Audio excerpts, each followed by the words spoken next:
আজকে আমি শেয়ার করব তোমাদেরকে খুব সহজ পদ্ধতিতে চিকেন দম বিরিয়ানি রেসিপি। তার জন্য প্রথমেই আলুগুলোকে কেটে নিয়েছি এবং তেলে হলুদ, লবণ, শুকনো মরিচের গুঁড়া দিয়ে ভালো করে লাল লাল করে ভেজে তুলে নিয়েছি। এরপর বিরিয়ানির জন্য পেঁয়াজ বেরেস্তা লাল লাল করে ভেজে তুলে নিলাম। এবার বিরিয়ানিতে দেওয়ার জন্য একটা মশলা তৈরি করে নেব। এর জন্য লাগছে জিরা, গোলমরিচ, লবঙ্গ, দারুচিনি এবং গোটা ধনিয়া।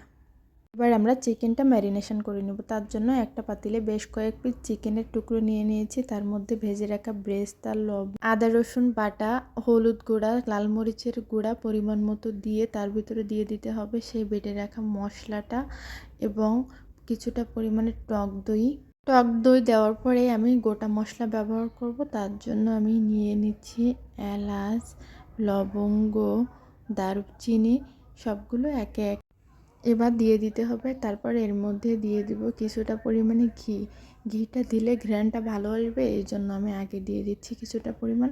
তারপরে দিয়ে দিচ্ছি কেওড়া জল, গোলাপ জল দিয়ে এর মধ্যে দিয়ে দিচ্ছি পুদিনা পাতা, ধনিয়া পাতা কুচি।